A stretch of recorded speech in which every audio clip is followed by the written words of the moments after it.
KR Pura property tax ಕಟ್ಟದವರಿಗೆ ಬಿಸಿ ಮುಟ್ಟಿಸಿದ GBA ಅಧಿಕಾರಿಗಳು. KR Pura GBA ವಲಯ ಅಧಿಕಾರಿಗಳಿಂದ ಕಟ್ಟಡ ಮಾಲೀಕರಿಗೆ ದಂಡಂ ದಶಗುಣಂ.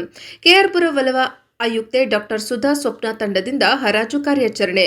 ಹೊರಮಾವು ಜಿಬಿಎ ವಲಯ ವ್ಯಾಪ್ತಿಯಲ್ಲಿ ಹಲವು ಕಟ್ಟಡಗಳು ಸೀಸ್. 2-3 ವರ್ಷಗಳಿಂದ ವಾಣಿಜ್ಯ ಮಳಿಗೆಗಳ ಟ್ಯಾಕ್ಸ್ ಪೇ ಮಾಡದ ಕಟ್ಟಡಗಳು ಹರಾಜಿಗೆ ಸಿದ್ಧತೆ. ಅಧಿಕಾರಿಗಳ ತಂಡದೊಂದಿಗೆ ಭೇಟಿ, ಮಳಿಗೆಗಳು ಸೀಲ್. ಕಟ್ಟಡಕ್ಕೆ ಹರಾಜು ನೋಟಿಸ್ ಅಂಟಿಸಿ ಅಧಿಕಾರಿಗಳು. ಕೆಆರ್ ವಲಯ ವ್ಯಾಪ್ತಿಯಲ್ಲಿ 24 ಕಟ್ಟಡಗಳು ಹರಾಜಿಗೆ ಗುರುತಿಸಿರುವ ಜಿಬಿಎ ಅಧಿಕಾರಿಗಳು. ನಾವು ಈಗ ಟ್ಯಾಕ್ಸ್ ಡಿಫಾಲ್ಟರ್ಸ್, ಹ್ಯಾಬಿಚುವಲ್ ಡಿಫಾಲ್ಟರ್ಸ್ ಇದ್ದಂಥವ್ರನ್ನ ನಾವು ಅವತ್ತು ಸೀಲಿಂಗ್ ಮಾಡಿ ಪ್ರಾಪರ್ಟಿ ಟ್ಯಾಕ್ಸ್ ಕಟ್ಟೋದಕ್ಕೆ ನಾವು ಇನ್ಸಿಸ್ಟ್ ಮಾಡುವಾಗ ನೀವು ನೋಡಿದ್ರಿ.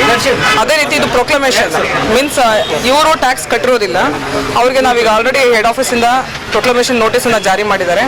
ಅದಾದಮೇಲೆ ಮ್ಯಾನ್ಯುಯಲಿ ಕೂಡ ನಾವು ನಮ್ಮ ಕಂದಾಯ ಅಧಿಕಾರಿಗಳು ಅವರು ಕೂಡ ನೋಟಿಸನ್ನು ಜಾರಿ ಮಾಡಿದ್ದಾರೆ. ಇಷ್ಟು ಮಾಡಿದರೂ ಸಹ ಯಾವುದೇ ಟ್ಯಾಕ್ಸ್ ಕಟ್ಟೋದಕ್ಕೆ ಮುಂದೆ ಬರದೇ ಇರುವಂಥ ಪ್ರಕರಣಗಳನ್ನ ನಾವು ಬರುವ ಶುಕ್ರವಾರ ನಮ್ಮ ಆಫೀಸಿನ ಕಚೇರಿ ಆವರಣದಲ್ಲಿ ನಾವು ಹರಾಜು ಆಗ್ತಾ ಇದ್ದೀವಿ. ಆ ಹರಾಜು ಪ್ರಕ್ರಿಯೆಗೆ ನಾವು ಚೂಸ್ ಮಾಡಿರುವಂಥ ಎಲ್ಲ ಪ್ರಾಪರ್ಟೀಸ್ನ ನಾವು ಪೊಸಿಷನ್ ಹ್ಯಾಂಡ್ ಓವರ್ ಮಾಡ್ಕೊತಾ ಇದ್ದೀವಿ ಇವತ್ತು. And all these properties will be for action on this coming Friday. ಇದು ಟೋಟಲಿ 24 ಪ್ರಾಪರ್ಟೀಸ್ ಇವತ್ತು ನಾವು ರೆಸಿಡೆನ್ಷಿಯಲ್ಸ್ ಇದ್ರೆ ಅವ್ರಿಗೆ ವಾರ್ನ್ ಮಾಡಿ ವೆಕೇಟ್ ಮಾಡ್ಕೊಳ್ಳೋಕೆ ಹೇಳ್ತಾ ಇದ್ದೀನಿ.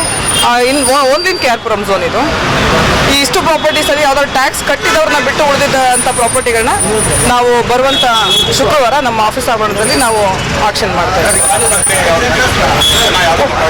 ಓಪನ್ ಹರಾಜು, ಯಾರು ಬೇಕಾದರೂ ಇಂಟ್ರೆಸ್ಟ್ ಇರೋಂಥವ್ರು ಬಂದು ಹರಾಜಿನಲ್ಲಿ ಭಾಗವಹಿಸ್ಬೋದು. ಹರಾಜು ಪ್ರಕ್ರಿಯೆ ಮತ್ತು ಅದರದ್ದು ಅದೇ ತತ್ಕ್ಷಣ ಕಟ್ಟಬೇಕಾಗಿರೋ ಅಮೌಂಟ್ ಏನಿದ್ನೆಲ್ಲ ನಾವು ಇವತ್ತು ಪೇಪರ್ ನೋಟಿಫಿಕೇಶನ್ ಕೊಡ್ತೀವಿ. ಇವತ್ತು ಎಲ್ಲ ನಾವು ಪ್ರಾಪರ್ಟಿ ಎಷ್ಟು ನಮ್ಮ ಹ್ಯಾಂಡ್ ಓವರ್ ತೊಗೊಳಕ್ಕಾಗುತ್ತೆ ಅಷ್ಟನ್ನು ನೋಡಿಕೊಂಡು ಆ ಸಂಬಂಧ ನಾವು ಇನ್ನೊಂದು ಪ್ರೆಸ್ ನೋಟನ್ನು ಇವತ್ತು ರಿಲೀಸ್ ಮಾಡ್ತೀವಿ ಸಾಯಂಕಾಲ.